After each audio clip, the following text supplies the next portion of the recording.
জয় জগন্নাথ। 2026 সালের রথযাত্রা কবে, কেন পালন করা হয় এবং এর মাহাত্ম্য কী? নমস্কার বন্ধুগণ, জয় জগন্নাথ।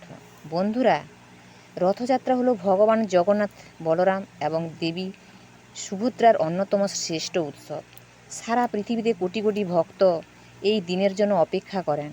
2026 সালে রথযাত্রা পালিত হবে 16ই জুলাই বৃহস্পতিবার।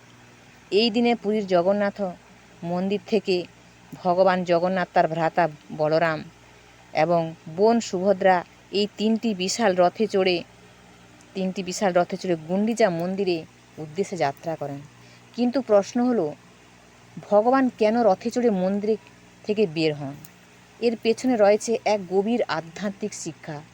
কথায় আছে, ভগবান জগন্নাথ বছরে একবার তাঁর ভক্তদের কাছে নিজেই আসেন।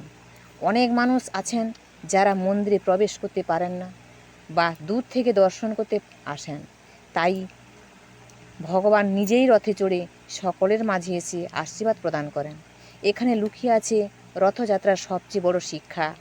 ঈশ্বর কখনো জাতি, ধর্ম, ধনী বা গরিব ভেদাভেদ করেন না, তিনি সকলের।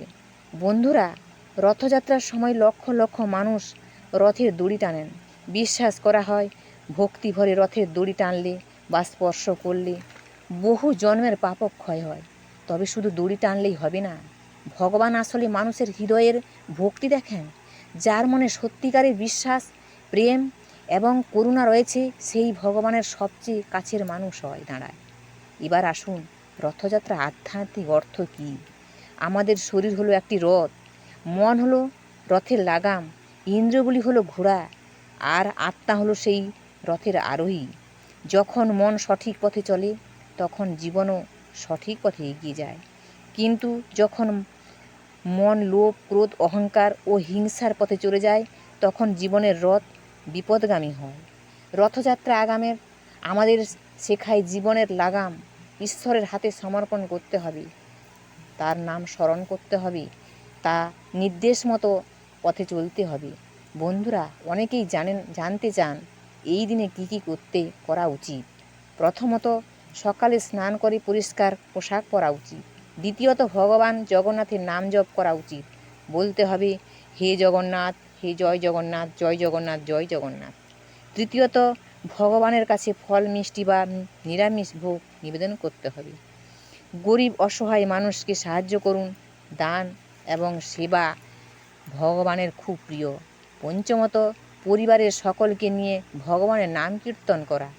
বন্ধুরা, আজকে ব্যস্ত জীবনে আমরা প্রায় ভুলে যাই যে প্রকৃত সুখ অর্থ, সম্পদ বা সম্মানের মধ্যে নেই।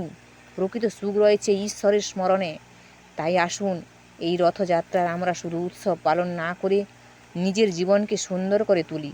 মনের ভিতরে রাগ দূর করি, অহংকার দূর করি, লোভ দূর করি এবং ভগবানের প্রতি বিশ্বাস রাখি।